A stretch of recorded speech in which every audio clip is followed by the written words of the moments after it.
Hey everyone, welcome to the February 20th reading. We're continuing to read through the book of Leviticus, and God is establishing for the Israelite community some of their safety standards. He was established for them, their worship practices, all of those things, how to set up the tabernacle, and now He is giving them some of the safety practices. And think of it like this: a good parent make sure that the cupboards where they have poison are locked, right? There's child locks on them, so their toddler children don't get into something that looks good, but can actually kill them. Is dangerous. Or a good parent's going to make sure that their child isn't eating foods that are supposed to be refrigerated but are sitting out all day long and could cause, botulism and various things like that, or making sure that they're not handling a whole bunch of raw food and then using their same hands that are dirty with unseen, parasites or things like that they could transfer over to the cooking utensils and things like that they would be using to eat. Okay, that's what God is doing with the Israelite people. He's establishing clean practices for them to make sure that they don't contaminate themselves or contaminate their community. And so he's establishing boundaries for them. Now, some of these things we might not understand, and then others we do. But again, we live in a very modern day, a modern age with modern refrigeration and all of those things. And God is trying to keep them from harming themselves or harming other people. And so that gives you, helps you understand a little bit. And remember, they don't have hospitals. They don't have disinfectants like alcohol, hydrogen peroxide, all of those things. And so they've got to be very cautious about, bloodborne illnesses and diseases and all kinds of stuff. So that helps you understand a little bit as to what it is that God is doing for his people as he's establishing some of these practices. Okay, so let's jump in. We're at February 20th, picking up at Leviticus 12, where he's talking about purification after childbirth. So the Lord said to Moses, "Give the following instructions to the people of Israel. If a woman becomes pregnant and gives birth to a son, she will be ceremonially unclean for 7 days, just as she is unclean during her menstrual period. On the 8th day, the boy's foreskin must be circumcised. After waiting for 33 days, she'll be purified from the bleeding of childbirth. And during this time of child purification, she must not touch anything that is set apart as holy or clean, and she must not enter the sanctuary until her time of purification is over. If a woman gives birth to a daughter, she will be ceremonially unclean for 2 weeks, just as she is unclean during her menstrual period." Again, kind of giving the time of needing for the boy to have his circumcision. So that's why it's, a little bit longer. Okay. So after waiting 66 days, she will be purified from the bleeding of childbirth. And when the time of purification is completed for either a son or a daughter, the woman must bring a 1-year-old lamb for a burnt offering and a young pigeon or turtle dove for a purification offering. She must bring her offerings to the priest at the entrance of the tabernacle. The priest will then present them to the Lord to purify her, and then she will be ceremonially clean again after her bleeding at childbirth. These are the instructions for a woman after the birth of a son or a daughter. If a woman cannot afford to bring a lamb, she must bring 2 turtle doves or 2 young pigeons. One will be the burnt offering and the other for the purification offering. The priest will sacrifice them to purify her, and she will be ceremonially clean. Leviticus 13. Contagious skin diseases. And the Lord said to Moses and Aaron, "If anyone has a swelling or a rash or discolored skin that might develop into a serious skin disease, that person must be brought to Aaron the priest or to one of his sons. And the priest will examine the affected area of the skin. If the hair is in the affected area has turned white and the problem appears to be more than skin deep, it is a serious skin disease, and the priest who examines it must pronounce the person ceremonially unclean. Okay, but if the affected area of the skin is only a white discoloration and does not appear to be more than skin deep, and if the hair on the spot has not turned white, the priest will quarantine the person for 7 days. On the 7th day, the priest will make another examination. If he finds the affected area is not changed and the problem is not spread on the skin, the priest will quarantine the person for 7 more days. On the 7th day, the priest will make another examination. And if he finds the affected area has faded and is not spread, the priest will announce the person ceremonially clean. It was only a rash. The person's clothing must be washed, and the person will be ceremonially clean. But if the rash continues to spread after the person has been examined by the priest and has been pronounced clean, the infected person must return to be examined again. And if the priest finds that the rash has spread, he must pronounce the person ceremonially unclean, for it is indeed a skin disease. Anyone who develops a skin disease must go to the priest for an examination. And if the priest finds a white swelling on the skin and some hair on the spot has turned white and there is an open sore in the affected area, it is a chronic skin disease, and the priest must pronounce the person ceremonially unclean. And in such cases, the person need not be quarantined, for it is obvious that the skin is defiled by the disease. Now suppose the disease has spread all over the person's skin, covering the body from head to foot. When the priest examines the infected person and finds that the disease covers the entire body, he will pronounce the person ceremonially clean. Since the skin is turned completely white, the person is clean. But if any open sores appear, the infected person will be pronounced ceremonially unclean. The person must make this pronouncement as soon as he sees an open sore, since open sores indicate the presence of skin disease. However, if the open sores heal and turn white like the rest of the skin, the person must return to the priest for another examination.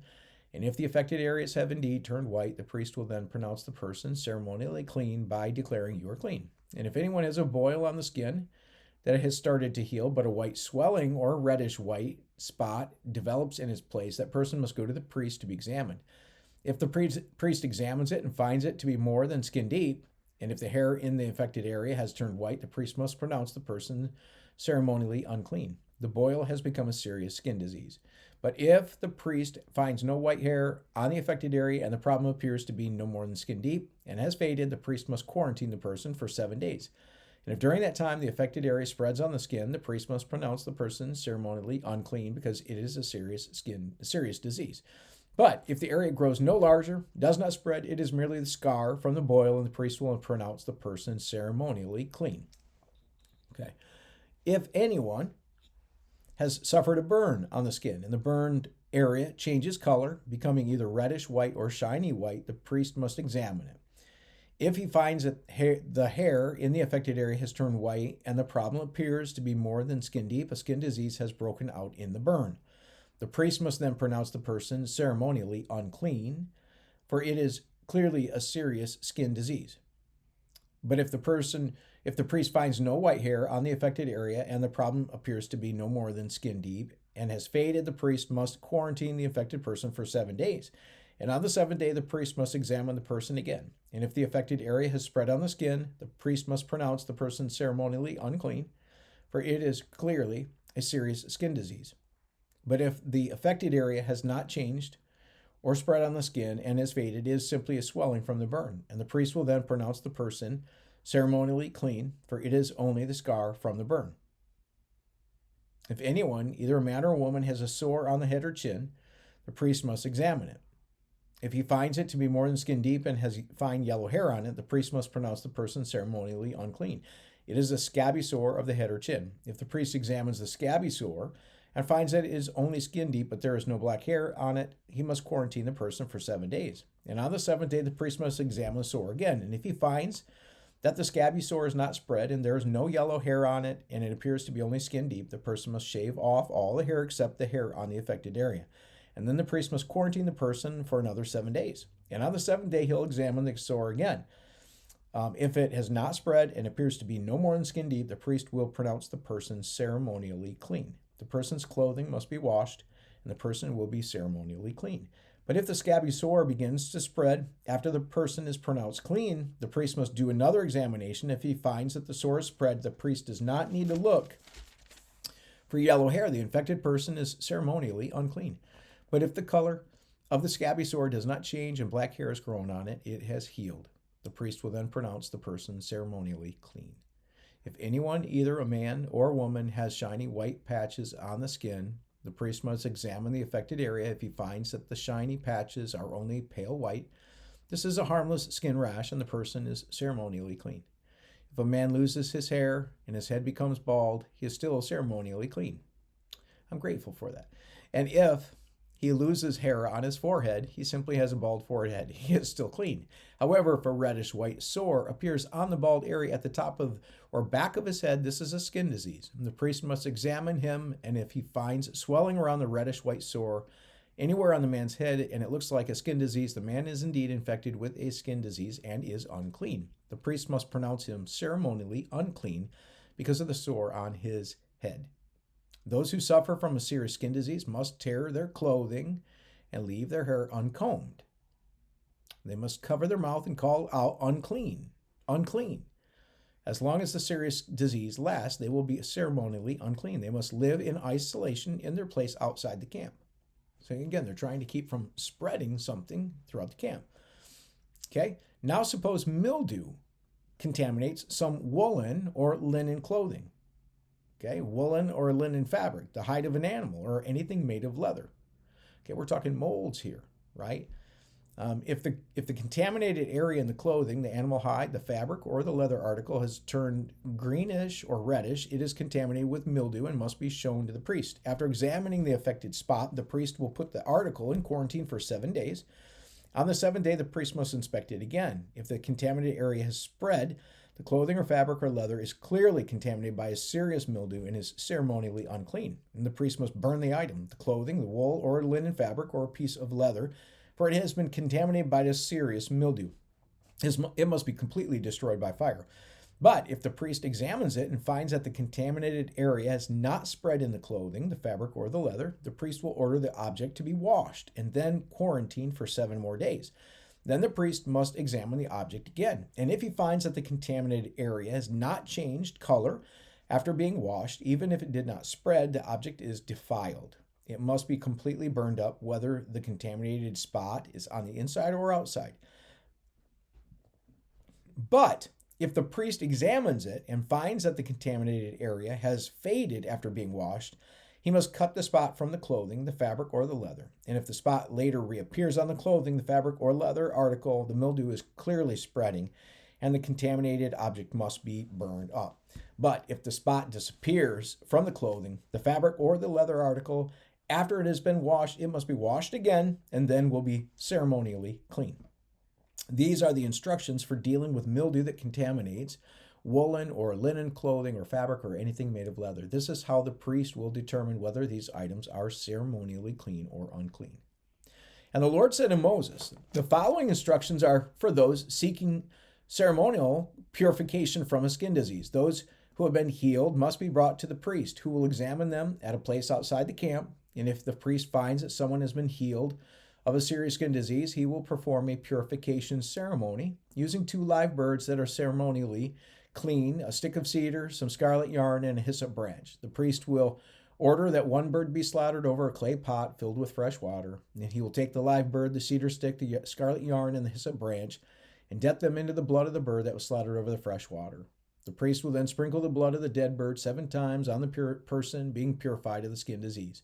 When the priest has purified the person, he will release the live bird in the open field to fly away. The persons being purified must then wash their clothes, shave off all of their hair, and bathe themselves in water.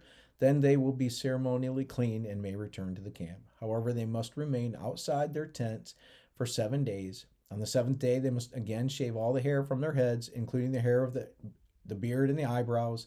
They must also wash their clothes and bathe themselves in the water. Then they will be ceremonially clean. Okay, on the 8th day, each person being purified. So let's kind of go back here for just a moment. We're talking, some symbolic actions here of purification. It symbolically being taken away, but also this point of precaution. Okay, and so symbolic of thank you God. It seems like this is taken care of, is clean, but then also a precaution and making sure that it's all taken care of. All right. Let's see. On the 8th day, each person being purified must bring 2 male lambs and a 1-year-old female lamb, all with no defects, along with grain offering of 6 quarts of choice flour moistened with olive oil and a cup of olive oil. Then the officiating priest will present that person for purification, along with the offerings before the Lord at the entrance of the tabernacle. The priest will take one of the male lambs and the olive oil and present them as a guilt offering, lifting them up as a special offering before the Lord. He will then slaughter the male lamb in the sacred area where sin offerings and burnt offerings are slaughtered. As with the sin offering, the guilt offering belongs to the priest. It is a most holy offering. The priest will then take some of the blood of the guilt offering and apply it to the lobe of the right ear, the thumb of the right hand, and the big toe of the right foot of the person being purified, symbolic of this purification that's happened. Then the priest will pour some of the olive oil into the palm of his own left hand. He will dip his right finger into the oil in his palm and sprinkle some of it with his finger 7 times before the Lord. The priest will then apply some of the oil in his palm over the blood from the guilt offering that is on the lobe of the right ear, the thumb of the right hand, and the big toe of the right foot of the person being purified. The priest will apply the oil remaining in his hand to the head of the person being purified. Through this process, the priest will purify the person before the Lord. Then the priest must present the sin offering to purify the person who is cured of the skin disease.